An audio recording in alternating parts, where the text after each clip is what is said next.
Hey sports fans, Neil here with the Fix Yourself channel.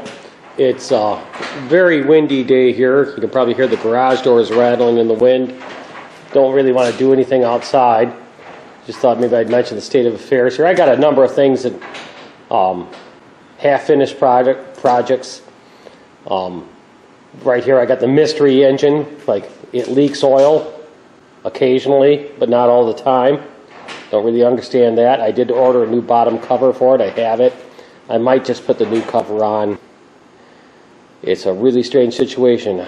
Sometimes it leaks, sometimes it doesn't. It seems to be leaking somewhere through a crack that I can't see in the cover, so just get a new cover. I got a new cover for that. I have to get a new seal for the new cover I bought. I'll just change the bottom covers on that engine. Hopefully that'll take care of that.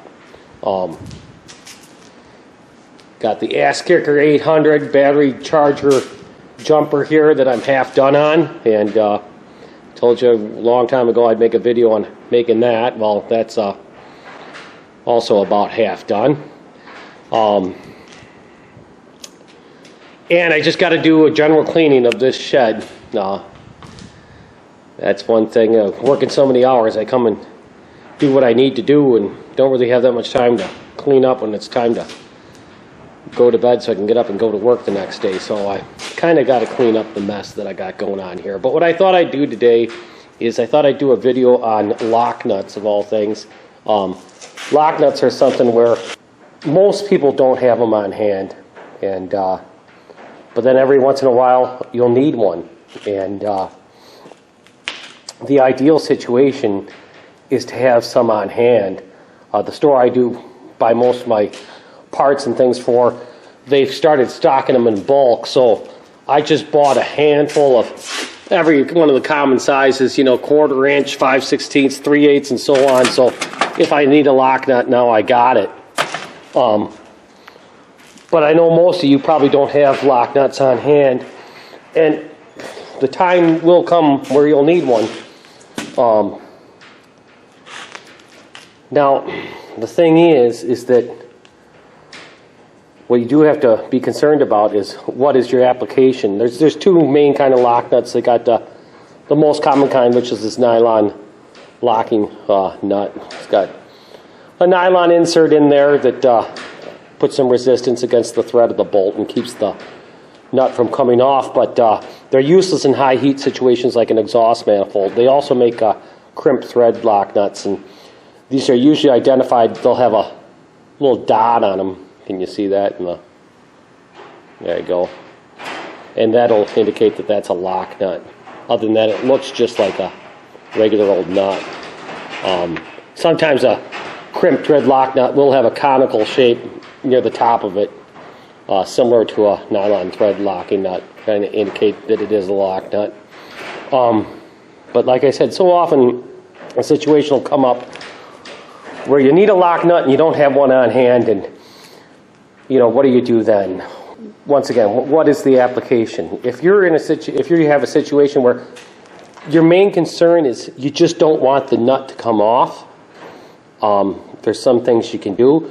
Or if you know you're never going to have to take it off, then you might go another route. But quite often you want to make it so it's fairly easy to take off without damaging the bolt or the stud or whatever it is on. So I'm going to show you a couple things you can do here when you're in a situation where you need a lock nut but you don't have one. Alright, the first and most obvious solution to getting by when you don't have a lock nut. This is one of the oldest tricks in the book. I remember my dad teaching me this when I was a really little kid, probably only about 5 years old. You just take two nuts like that, put them both on your bolt or stud or what have you. Okay, that's step one. Alright, after you get the two nuts on your bolt, you can just take your two wrenches and you turn them in opposite directions, so you're turning them together, and that way you just force it pretty about as tight as you can get by hand, and that'll take care of it, because it distorts the threads. The nut's got nowhere to go when it hits the other nut, so when you jam them together. And that's what that's called. It's called a jam nut. And it distorts the threads a little bit, so there's a lot less tendency for this to loosen up than if there was just a single nut on there. And the other thing nice about it, the two nice things about it is most people do have extra nuts on hand, so you know you have the materials you need. The other thing is you can undo it, take them off, and you don't damage the threads. So that's the advantages of the most common way of taking care of a situation where you don't have a lock nut. Now I'll show you its disadvantage.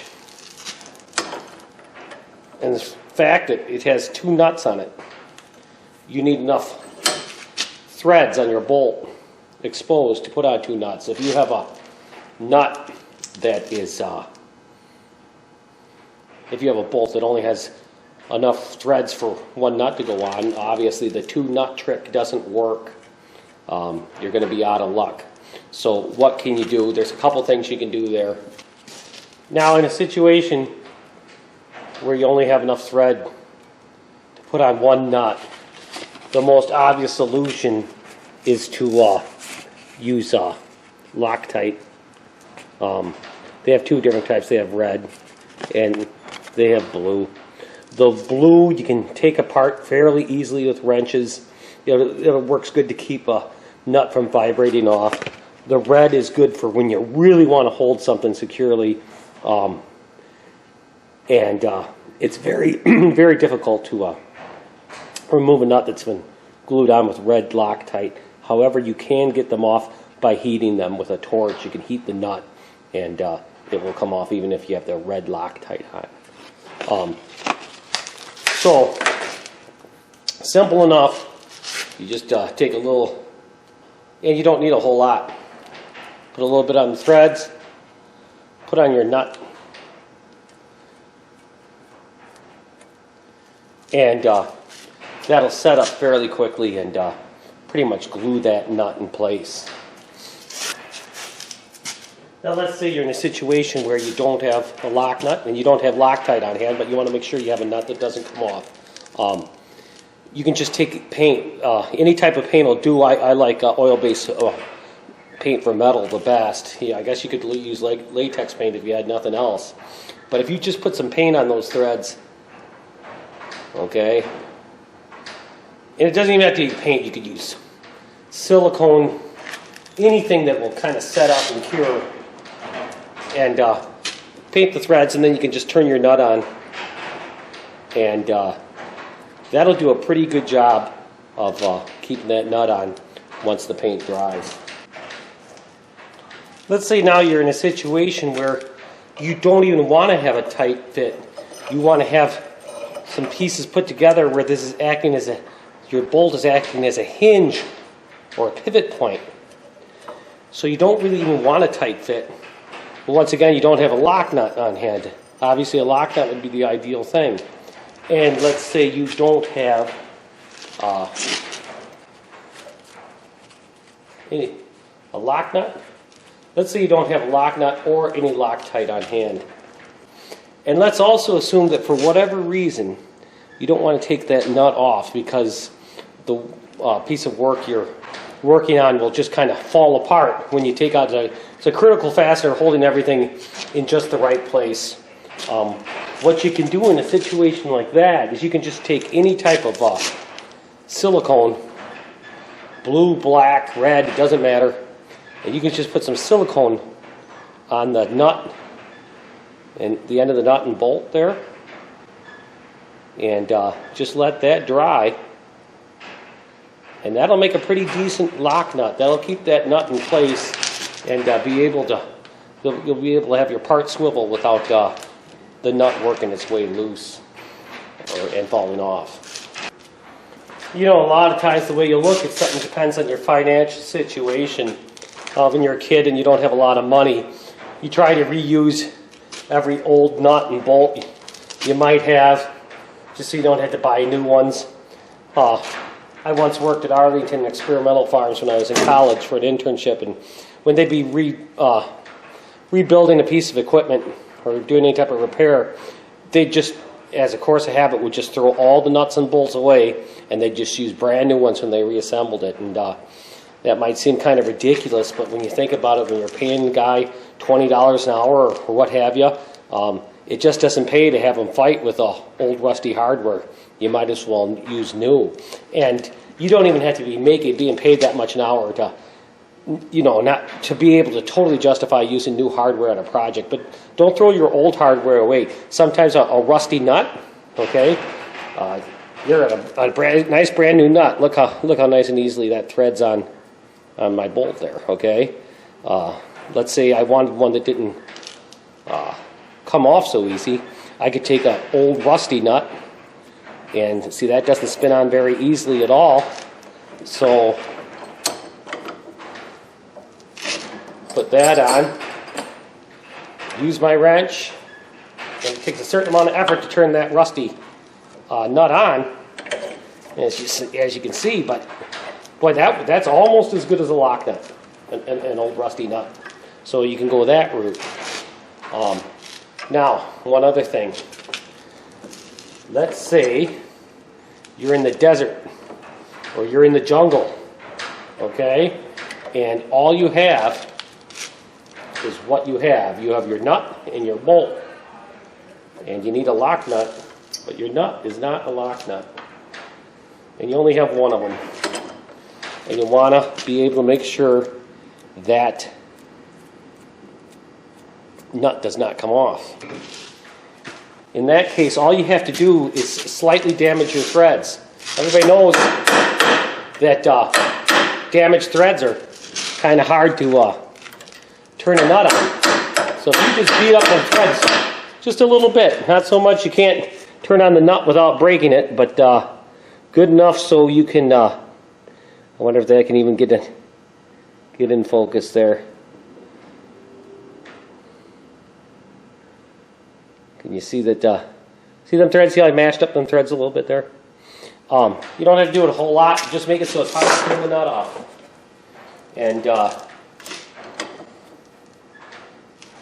damage your threads. And then you turn on your nut. You can't turn it on by hand anymore, but you can still turn it on with a wrench.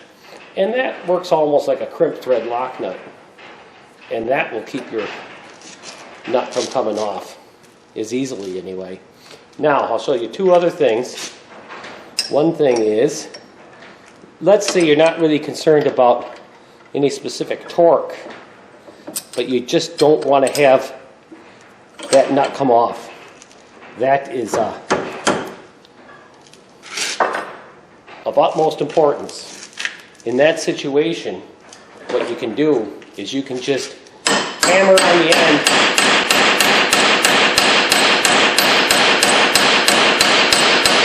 So you mushroom out those heads, those threads, and then there's no way that nut's coming off. You can't hold it at a specific torque, but at least you won't lose your nut. Now, one other thing. Let's say you're in a situation where you want to have something that you can take off without a wrench. In other words, be finger tight, but you don't want to have the nut come off. Let me show you what you can do there. My trailer here, on my spare tire mount, I got these nuts on here. Let's see if we can get them in frame here. There they are. Okay, and they're only finger tight, because if I had this had a flat tire on the road, these aren't the same size nut as the lug nuts on the trailer. But so I want them to only be finger tight, but I don't want those nuts to vibrate loose. So what I did is I drilled a hole in the bolt that I welded to the trailer, and then just stuck a hairpin cotter pin through there, and that keeps the nut from coming off. Okay, sports fans, one last thing here. There's one other way to make a regular nut work like a lock nut, and that's welded on. Now, there's the thing. You can, if you want to be able to take it off fairly easily, you can just put a little teeny tack on it, and then you can just grind that off with a grinder. But if you really don't ever want that to come off again, you can just weld her up tight.